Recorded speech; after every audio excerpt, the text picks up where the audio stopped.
Hello, Dr. Mungo. This is Kate Cooper, and this is my lesson plan presentation. This is my class here for the moment. This is Cameron, Kristen, and Ricky, and they are mock students. They also happen to be my family, so please enjoy the feature presentation on food chains. Okay, so today we're going to be learning about how living things depend on each other for food and energy. Before we get started, let's take a look at a few important words. Ecosystem. What does that mean to you? Life, like a system of life, or bio is life, eco is earth. Environment. Environment, that's a good one. It's where everything lives. That's true. Very good. Okay, what about producer? What do you think about producer in the context of the ecosystem? Like, would a tree that produces an acorn be a producer for a squirrel? Possibly. In a way, yes. Yeah. What do you think, Cameron? A plant. A plant? A plant would be a producer. Okay.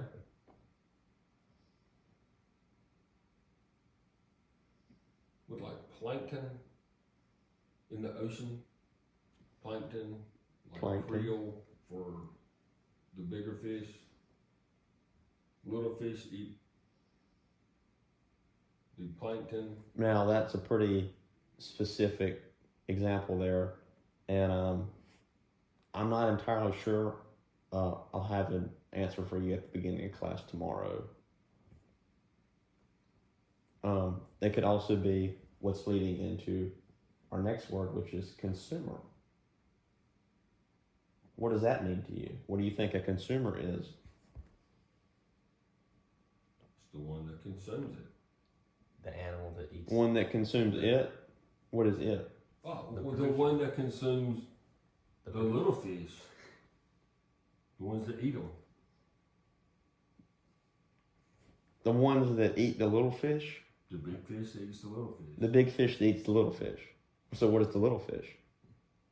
He produced. He's a producer for the consumer. In a way, yes, but it is also a consumer because it's an animal. So a simple way to put it is that producers are plants and the consumers are animals. We'll get into it. There's two different types of consumers. We'll get into that later. Okay, so basically the producers, they make their own food through photosynthesis. The plants, they just use the sun. They are self-sufficient pretty much, only using the sun. And a consumer, they have to eat to get their energy. So they have to constantly consume or they will die. So the last one here is a decomposer. So what is a decomposer in your own words? I think of like a mushroom. A mushroom?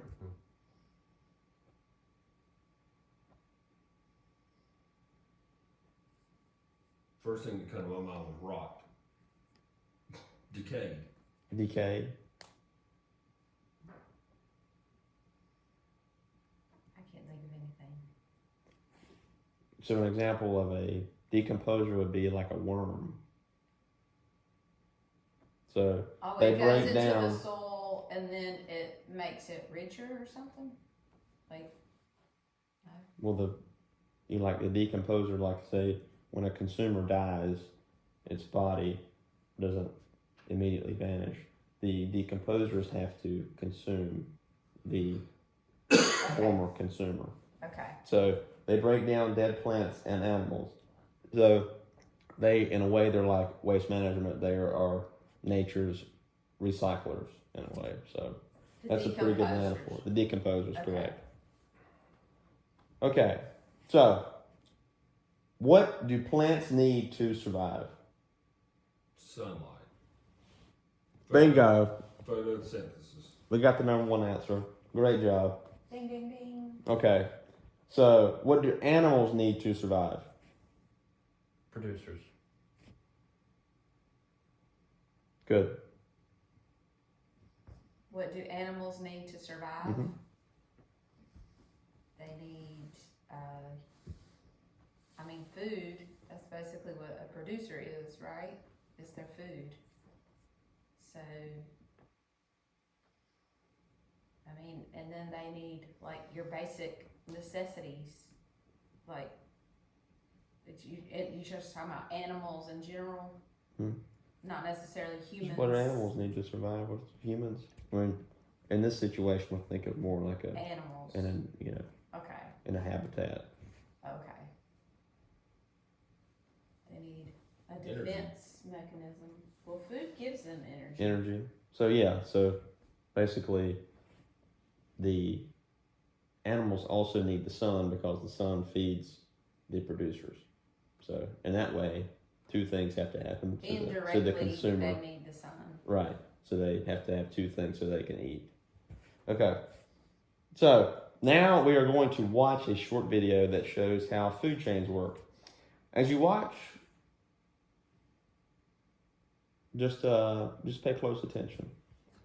It's important stuff. All right, let me pull this up.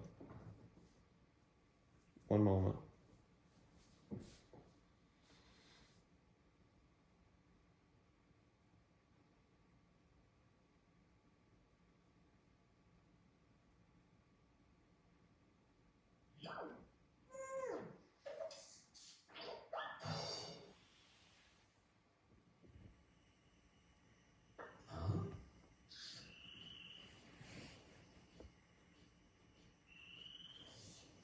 Whoa! I'm no insect, Mr. Frog. Let me go! Hey there! What a lovely morning, isn't it? Well, it indeed is for me. I just got saved. Oops, this reminds me that I got to tell you about the food chain in our ecosystem. Zoom in! A food chain describes how different organisms eat each other for survival. The chain usually starts with a plant and ends with an animal. Just like how you saw the plant being eaten by a caterpillar and how it ended up in the frog's stomach. The food chain comprises of the producers, consumers, and decomposers. Plants are producers. They absorb sunlight, which is readily available, water, and other nutrients from the soil, and produce their food through a process called photosynthesis. Plants are the only living being which creates new energy for the other living beings. Consumers. Animals are consumers. This is because they don't produce energy, they just use it up. Animals that eat plants are called primary consumers or herbivores. Animals that eat other animals are called secondary consumers or carnivores. If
All right.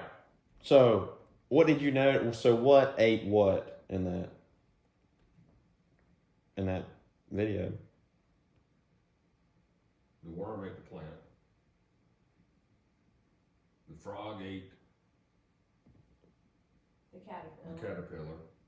The That's what I- caterpillar not ate the the worm, frog. but the caterpillar ate the plant. Then the frog ate the caterpillar.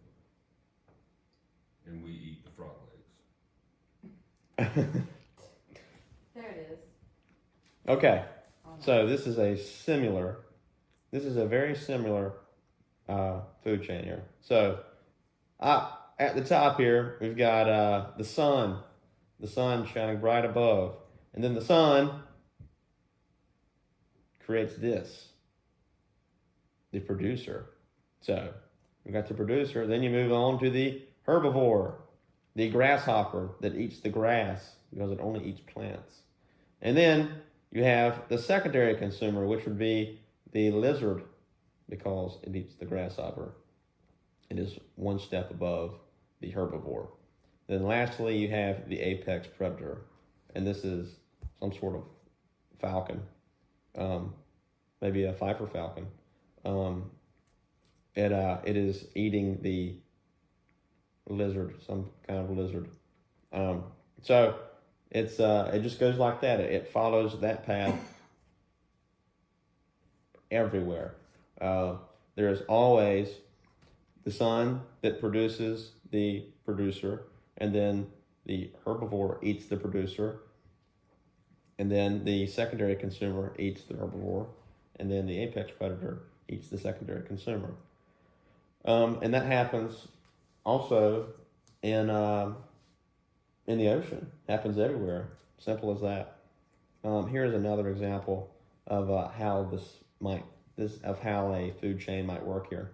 So you start with the sun, and then you go to the producer, and then the grasshopper, the herbivore, and then you have a secondary consumer, the mouse, and then there's another one.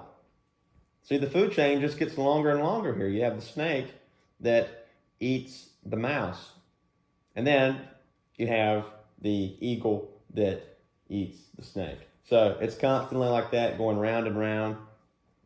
And so, really, that's why it's called the apex predator, because it can eat everything else except for the grass, I assume. So now we have a little bit of a group or independent practice here. So what you guys are going to do is create your own food chain here. So you're going to create your own food chain, and I would recommend challenging yourself, because this is the oldest fourth grade class to ever exist. So I would recommend challenging yourself and going for something aquatic, maybe something we didn't really think about. So just use your imagination here and write it down, and then present it to me in a couple of minutes. So, aquatic food chain. What will that start with? A. The sun. The sun. Okay.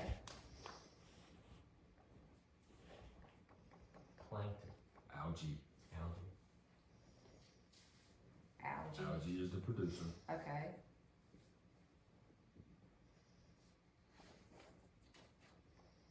Plankton. That's your consumer. Your first consumer. Primary consumer. Your shrimp. Okay, consumer. So the shrimp is eating the plankton, Mm-hmm. and that is the secondary consumer, or okay.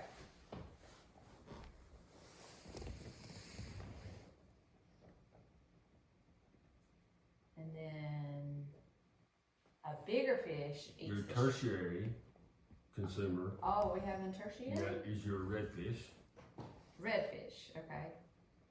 Is there another name for a redfish? Red drum. Red drum? Spot tail bass. That's the same thing? Yep, they're all the same thing. Okay. Spot tail bass, and you see that as a tertiary consumer, Yes. okay? Now, since we're the oldest fourth grade class, we're gonna go to a quaternary consumer. Oh, we are? That will be your fourth stage. Quaternary, I think you may have made that up. Absolutely not. The next one I will. Oh, okay. Okay, so what is the quaternary consumer? Your porpoise, aka dolphin. Porpoise, okay.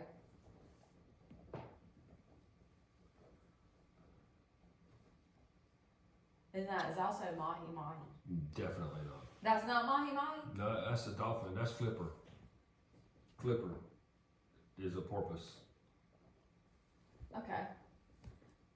So then And the that- porpoise is gonna be eaten by, Killer whale. Mhm. ooh, a killer whale. That would be apex predator. Apex predator. Exactly. Wow. Because you don't have a quaternary. Okay. Killer whale is your apex predator. That means like that is the ultimate. Mhm. Yes.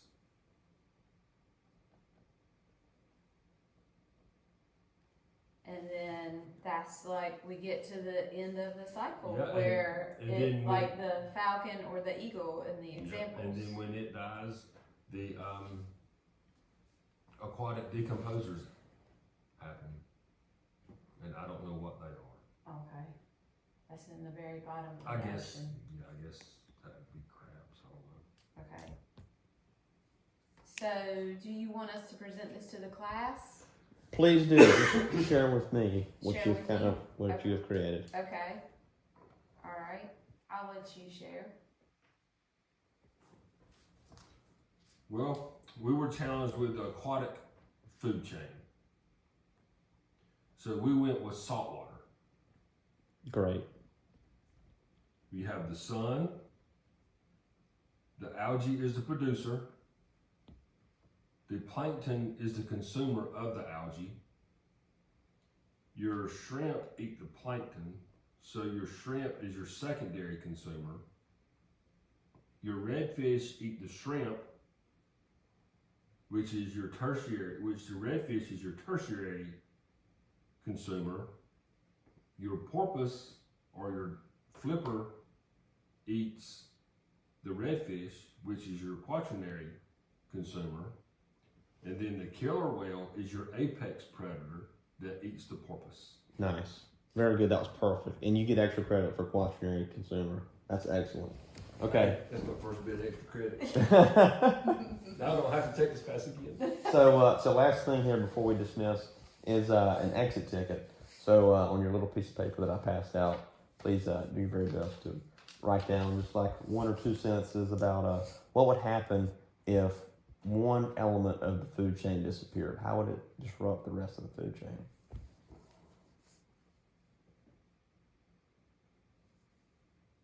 Sorry, we only have one pen.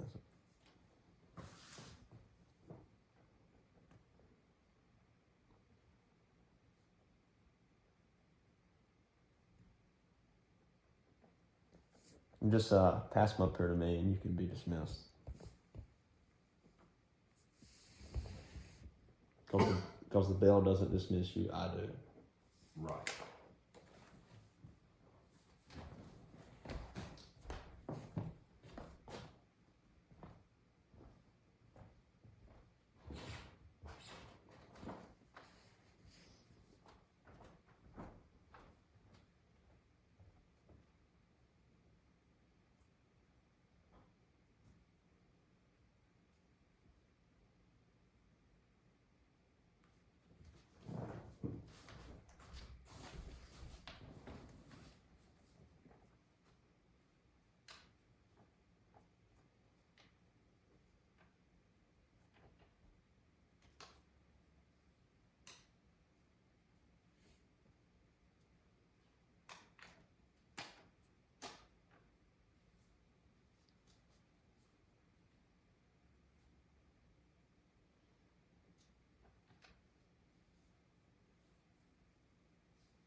Thank you very much. You've been a great class.